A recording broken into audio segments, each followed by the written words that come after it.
good people? Welcome back to another video. Make sure you like, comment, and subscribe. And leave a comment down below. Let me know how you're liking the video so far. Got my mics. What is that? My yonder bag where I locked my phone in. Nice.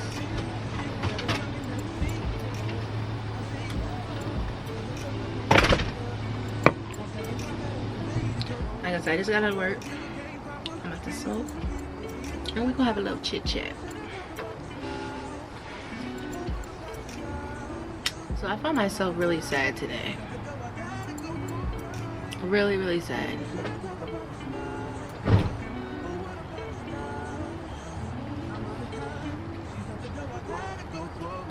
So I found myself really sad.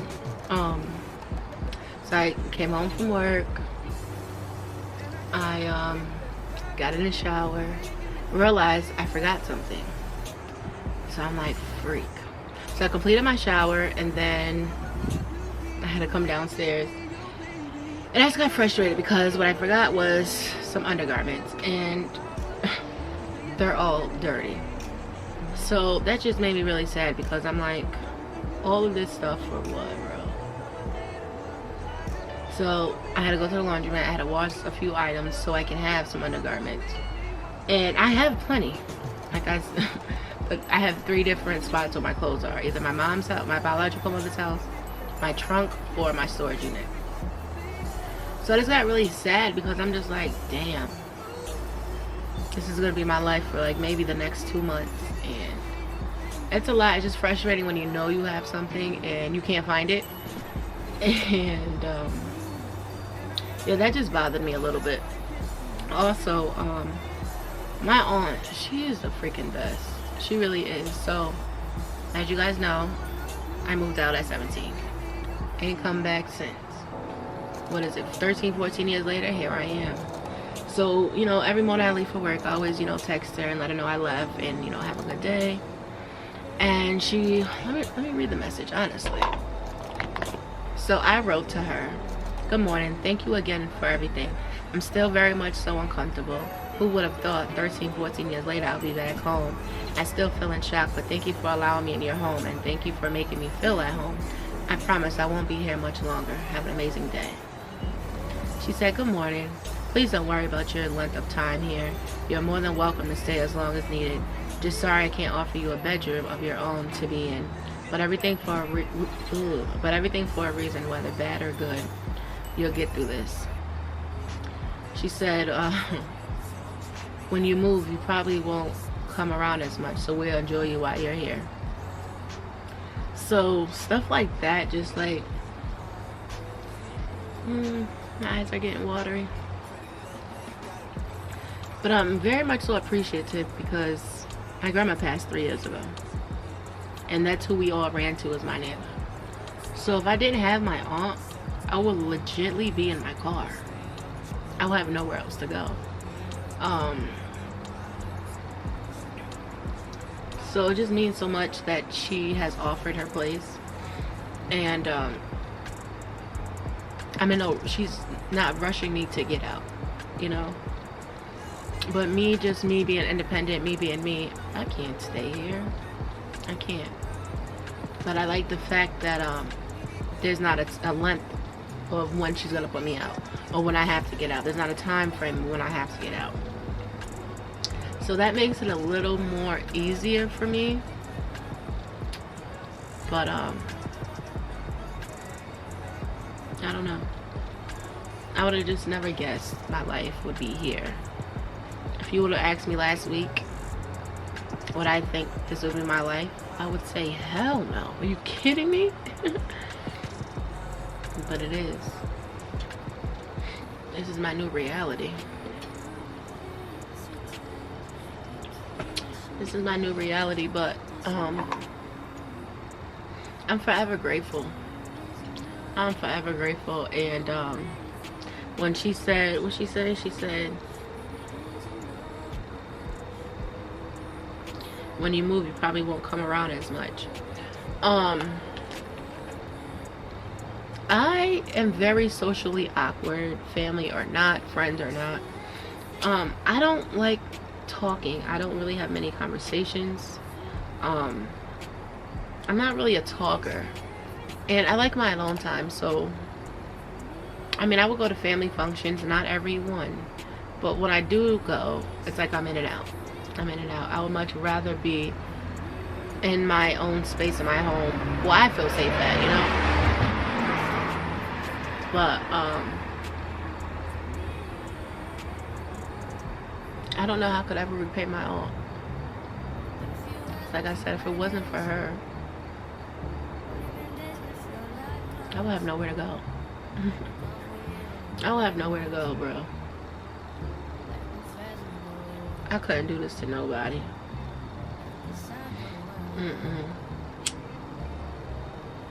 My heart is not set up that way. I could never be okay with knowing someone don't have a place to go.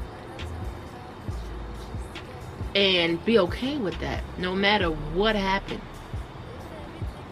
So my situation, prime example, no matter what happened, I couldn't see nobody on the street that I actually loved. I couldn't see no one on the street that I loved. I couldn't. That wouldn't sit right with me. Like, despite everything, I couldn't do someone how they did me. And that's the part that hurt. And then I even got even more sad when my aunt said she went to go pick up she went to go pick up her phone to go text my ex and realize she can't. Why? Because it's a third party type thing. And she was telling me that, you know, they used to text back and forth on the new movies that came out, or what did they think about the new movie or new show. You know, that was their thing.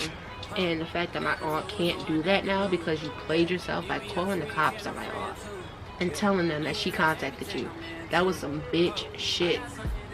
That was some bitch shit. You would never come back from that with her. You messed up when you did that. You really did.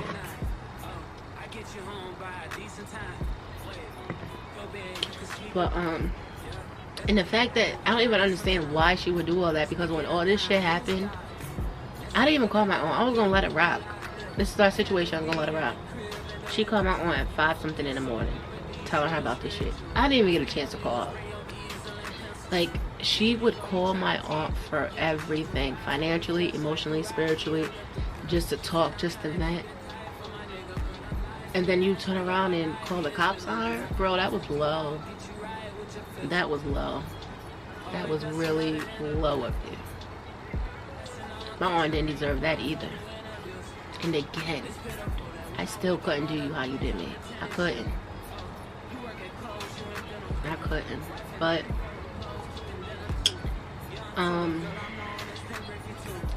yeah, I just been working like crazy. I've been doing a lot of doubles, and I have a bigger focus. Definitely a bigger focus, and it's time to make me happy. It's time to do what Shaquana want to do for Shaquana. I'm done trying to please people, make people happy. I'm done trying to do all that. I am good.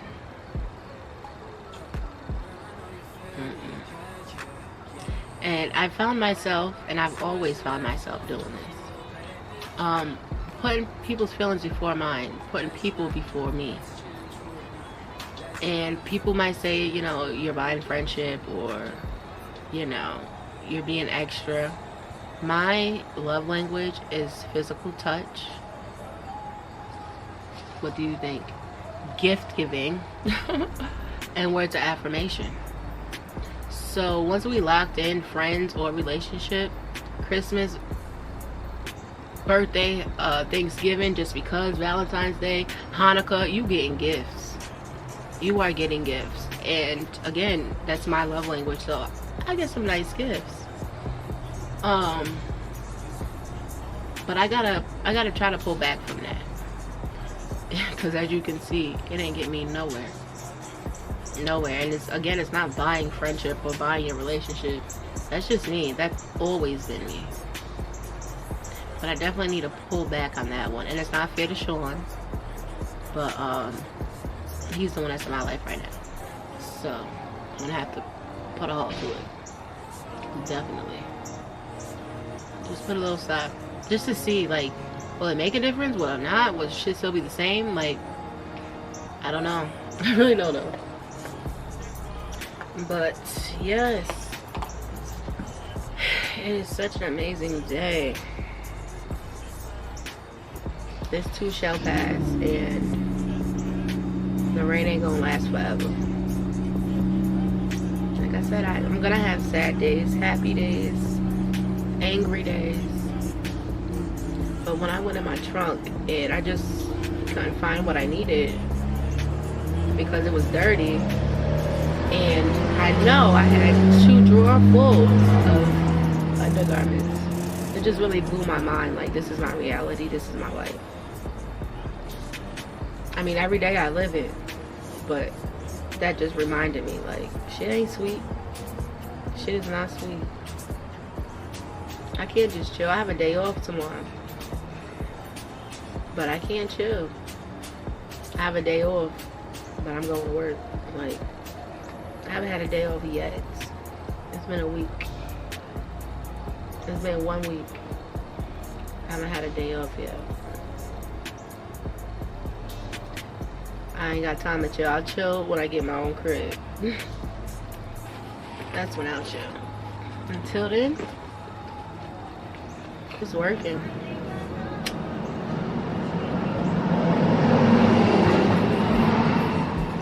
My friends be wanting me to go outside and get some drinks. I ain't got the time right now to do that. I would love to. Anyone know me and drink. But like I said, I'm focused. There's a bigger picture. I want to unlock the door to my home. I want to take it and smoke a cigarette. I want to walk around butt ass naked when I want to. I want to cook my meals when I want to. I want to be lazy when I want to. Like, I ain't got time to go out right now. I don't. And I owe this to myself. I owe a lot to myself. Because these last 6 years, it wasn't all bad. But it damn sure wasn't all good either. But I owe myself a lot.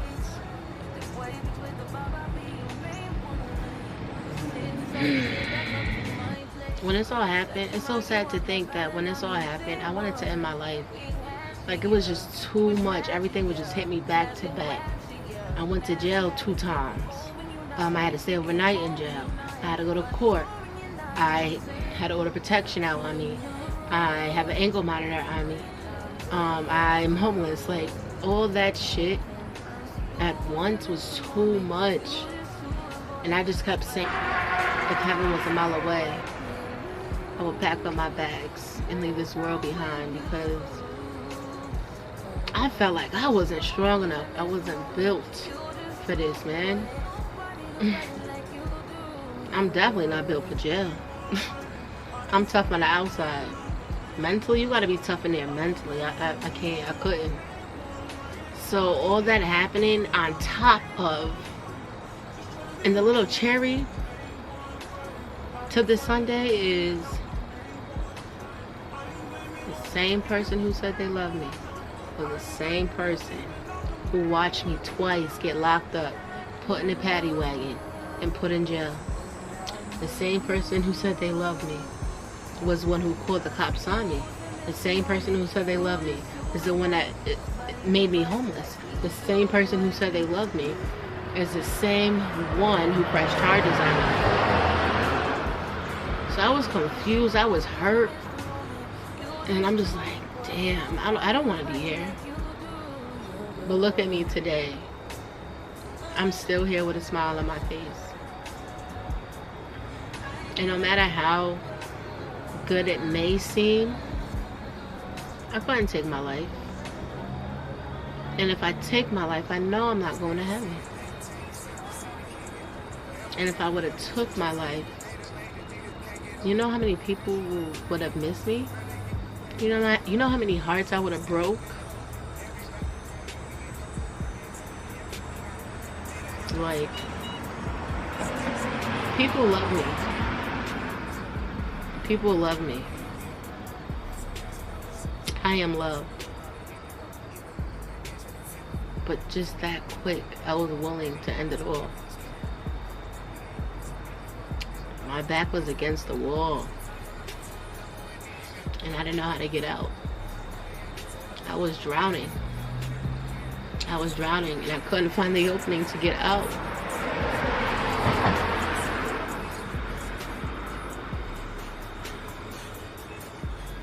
I have an amazing support system. And an amazing man. He was with me from the day it started to now. Ain't leave my side yet. I appreciate him. And I appreciate my support system. Cause it's just not easy. But I'm a Warren baby. And I know I'm gonna be okay. I know I'm gonna be okay.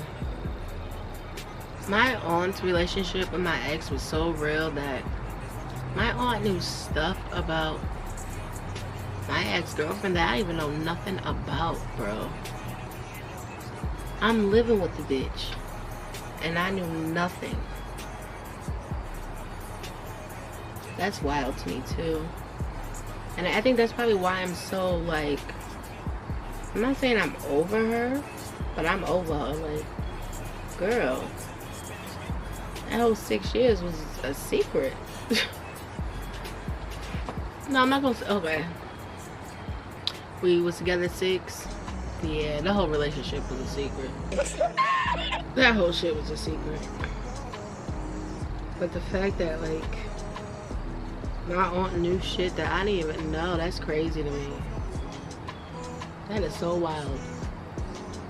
And you were still able to look at me in my face and smile. Knowing the shit you did, bro. Like, what? I don't hate the girl. But you would never say 2 words to me. That's crazy. And then sometimes it makes you wonder, like, damn. Was you ever in a relationship? Did you love her more than she loved you? Was she solely here for housing? Like, that's what it's coming to. That's the only thing that's coming to my head, because was you just here for convenience? I will never know, and I don't want to know. Like I said, once I get the rest of my stuff, that chapter is done, finito. Done, chopped. And the coldest part is, we were supposed to live in my grandma's apartment. That couldn't happen. So we was blessed to live 3 houses down once my grandma passed. So she knew what that block meant to me. There's no sentimental nothing to the apartment itself. Bitch, I'm just homeless. But the fact that I can no longer live on that block kills me. As soon as I hit that block, like, my heart just gets so happy. As soon as I hit that block, like, I feel a sense of my nana. And I feel like she took that away too.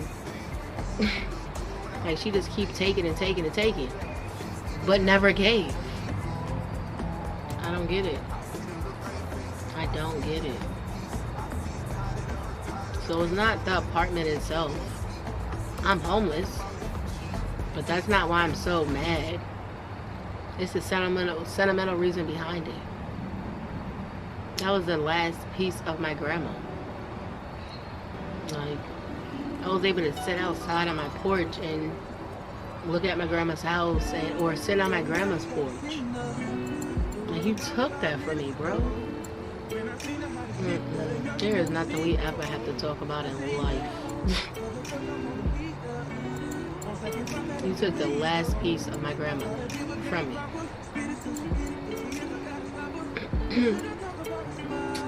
You live and you learn.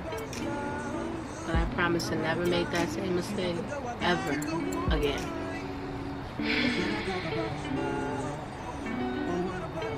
It'll get easier.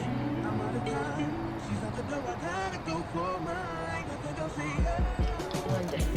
Alright, my good people. So remember to love our people who love on us. And together this world be a better place.